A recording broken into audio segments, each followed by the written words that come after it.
Hey, it's Lee. I think it's pretty obvious what we're covering today on SocialFeed, right?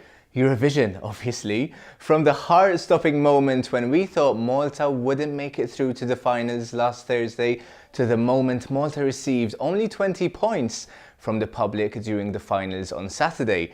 It was a Eurovision Malta will never forget.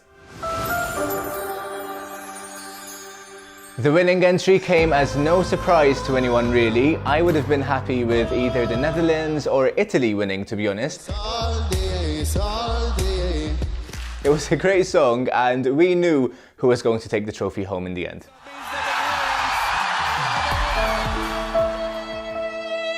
Michaela placed in the 8th position during the second semi-final, which means we just made it through really. Considering that Chameleon was the most watched Eurovision music video on YouTube, that came as a bit of a shock to me. As much as I love her voice, there was something missing. Let's not beat around the bush. I cringed as soon as she started dancing to the first drop during the semis.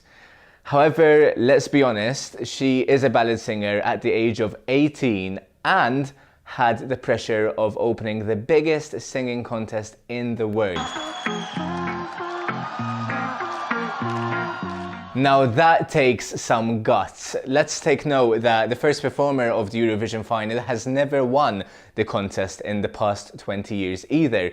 The odds weren't in our favour in the end too. Michaela did drop to the 17th place in the odds during the show on Saturday and ended up in the 16th position in the contest. Michaela's reactions were basically all of Malta watching the Eurovision. We'll go to the grand final, the last one. Malta!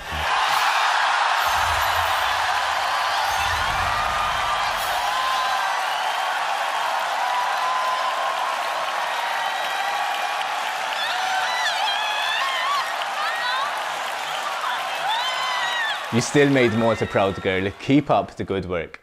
And now for those moments that made the night truly memorable, I think we need to kick it off with the one and only Madonna.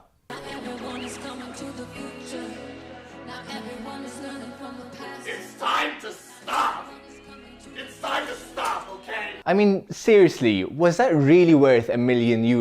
She didn't even rehearse for it, which explains how terrible the performance was. Let's give her some credit though. She did perform a fan favourite which was released 30 years ago and got everybody singing along.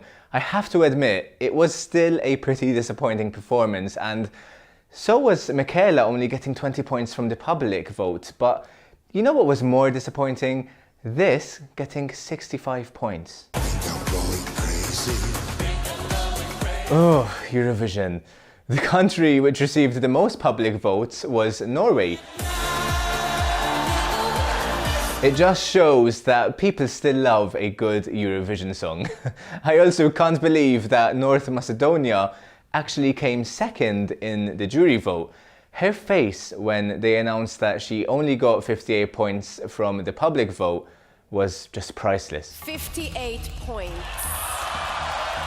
Yeah. Although it's still not as funny as these memes of Australia's entry, Zero Gravity. Now, I'm not going to be all negative about everything. I loved the part where past Eurovision contestants were brought back to sing each other's songs. Conchita stole the show and they kept me entertained, probably more than the actual Eurovision songs did. Although Michaela didn't qualify, I'm still pretty happy with the finalists that made it to the top 10.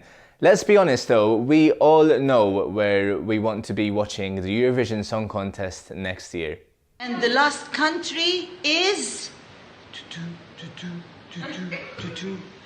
Malta!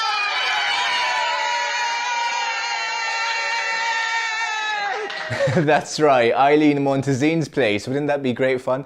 Did Malta deserve the 16th place? Let us know what you thought of the Eurovision this year in the comments. Hit the thumbs up button if you enjoyed the video. I've been Lee. I hope you managed to get over your post-Eurovision blues, and I'll catch you on Monday for your weekly dose of SocialFeed.